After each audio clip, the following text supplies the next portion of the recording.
Hey folks, it's Lord Shmup here. Good morning, good evening. Today I'm going to be reviewing Soul Divide, Part 4 of the Psikyo Shooting Stars Alpha Collection. Put your flip grips down, boys and girls, because this is a horizontal shmup. The main menu gives the option of 4 different difficulty settings from easy, normal, hard, and very hard. I've never played this game before, so I began on easy. 3 different characters are available to choose from. Their names are given, but no other details. In 9 seconds or less, you must judge your pick solely based on looks alone. I opted for Cashin, the flying purple beast angel-looking monstrosity. A very short-lived scene occurs that states, "I must die." Then the game begins. There's a lot going on from the get-go, and I am very confused. I have no idea what the buttons are, and since the game threw me in with no hand-holding, hit the pause to see a familiar screen that is present on all Psikyo games, then to controller settings. Here you will learn what your character can do, as well as customize attacks to buttons of your choice. Just prior to this, enemies were swarming me. I've learned that you can use a magic attack, shot, and physical attack. Swap between magic using the left and right bumpers. Typically, older games are linear in their progression, and upon being the first level, I had thought that wasn't the case for Soul Divide. Once the first level is completed, 2 areas are presented, giving the player the power of choice. With each level I beat, it turns out the first choice was the only one available, as far as I could get at least.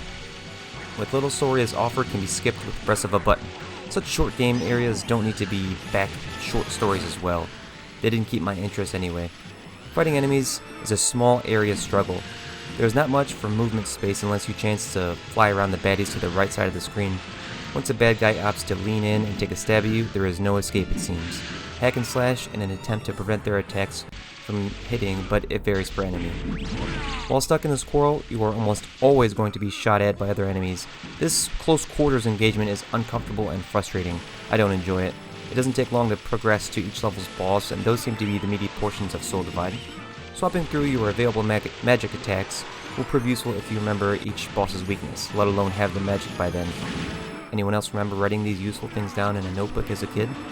Usually I'm saddened by the leaderboards locked to local, but this is not the case for me. Soul Divide is more of a one-person adventure game in the sense of I don't feel it has a competitive aspect at all.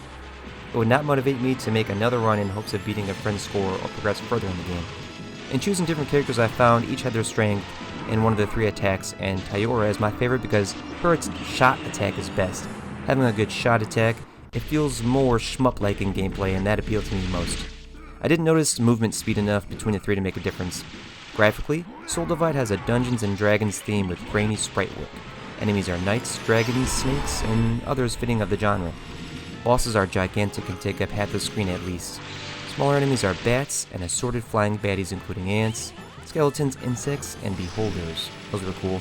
If a console were to be chosen for this game back in the day, it would probably be Genesis. Definitely looks the part for the 16-bit device. Music is dark and eerie, which does justice to the game. The music is a highlight and enhances gameplay because it fits so well. Final words. Overall, I did not like Soul Divide and had little fun with it. The game was challenging, but not in a way that made me want to come back for more. I can dig the Dungeons & Dragons theme, and the music was nice, but didn't offer much in terms of enjoyment. Shots were not satisfying, and I did not want to figure out specific enemy weaknesses. I would not recommend Soul Divide, unfortunately. Thanks for taking a look at this review. What are your thoughts on Soul Divide? Like and subscribe for support, and take care, folks.